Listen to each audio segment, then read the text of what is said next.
यदि तपाईँ 5 पोखरी ताल जाने योजना बनाउँदै हुनुहुन्छ भने यो भिडियो तपाईहरूका लागि एकदमै उपयोगी हुन सक्छ। 5 पोखरी ताल जानुभन्दा पहिला यसको बारेमा छोटकरीमा बुझ्न जरुरी छ। 5 पोखरी प्राकृतिक सौन्दर्य र धार्मिक आस्थाको एउटा अद्वितीय संगम हो। यो बागमती प्रदेशको सिन्धुपाल्चोक जिल्लाको 5 पोखरी थाङपाल गाउँपालिकामा अवस्थित ताल हो। यो समुद्री सतहबाट करिब 4100 मिटरदेखि 4150 मिटरको उचाइमा अवस्थित छ। यो लाङटाङ राष्ट्रिय निकुञ्जको दुर्गम तथा सुरक्षित क्षेत्रभित्र पर्दछ। भौगोलिक र प्राकृतिक बनोट यो वास्तवमा 5 वटा फरक आकारका हिमनदीजन्य तालहरूको समूह हो। यी पोखरीहरू प्रसिद्ध इन्द्रावती नदीको उद्गमस्थल हुन् र यसलाई संसारकै 9औं उच्च स्थानमा रहेको सिमसार क्षेत्र मानिन्छ। मनसुनको समयमा यो क्षेत्र रङ्गीचङ्गी बुकी फूलहरूले ढाकिन्छ भने हिउँदमा हिउँले सेताम्य हुन्छ। धार्मिक एवं सांस्कृतिक पाटो हिन्दू र बौद्ध दुवै धर्मावलम्बीका लागि यो साझा पवित्र तीर्थस्थल हो। यहाँ रहेका 5 पोखरीहरूलाई पौराणिक रूपमा भैरव कुण्ड, सरस्वती कुण्ड, गणेश कुण्ड, सूर्य कुण्ड र नाग कुण्ड। हरेक वर्ष भदौ महिनाको जनै पूर्णिमामा यहाँ ठूलो मेला लाग्छ।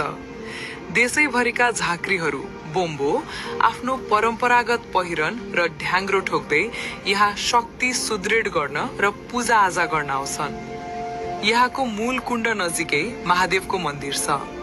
धार्मिक तथा पौराणिक कथनहरू शिव पार्वतीका छोरीहरू स्थानीय तामाङ संस्कृति र धार्मिक मान्यता अनुसार यी 5 वटा पोखरीलाई भगवान शिव र पार्वतीका 5 छोरीहरू जेठी, माइली, साइली, काइली र कान्छी मानिन्छ।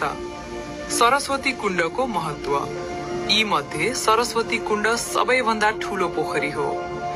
भक्तजन र धामी झाँक्रीहरूले यसै पोखरीको परिक्रमा गर्ने गर्छन्। हाँसको रहस्य स्थानीय बुढापाकाका अनुसार सरस्वती कुण्डमा सधैँ एक जोडी हाँस देखिने गर्छन्। पोखरीमा पात वा फोहोर खस्ना साथ ती हाँसले ठुङ्गेर फाल्ने र पोखरी सफा राख्ने जनविश्वास छ। नाग कुण्डको नियम पौराणिक कथा अनुसार नाग कुण्डमा पहिले नागले एकजना गोले थरका झाँक्रीलाई मारेका थिए।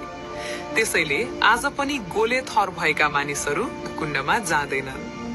अब कुरा गरौं यहाँ कसरी जाने।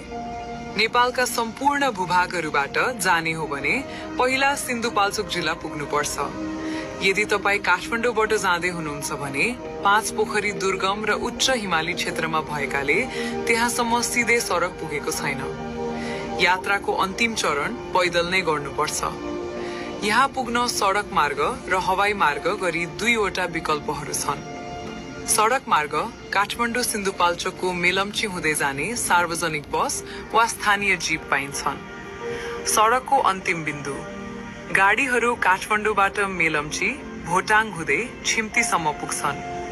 हिजो आज हिउँद र सुक्खा मौसममा निजी बाइक वा सवारी गाडीहरू देउराली भन्दा अलि अगाडि दुखान खड्कसम्म पनि पुग्न सक्छन्। काठमाडौँबाट छिम्ती पुग्न 6 देखि 7 घण्टा लाग्छ।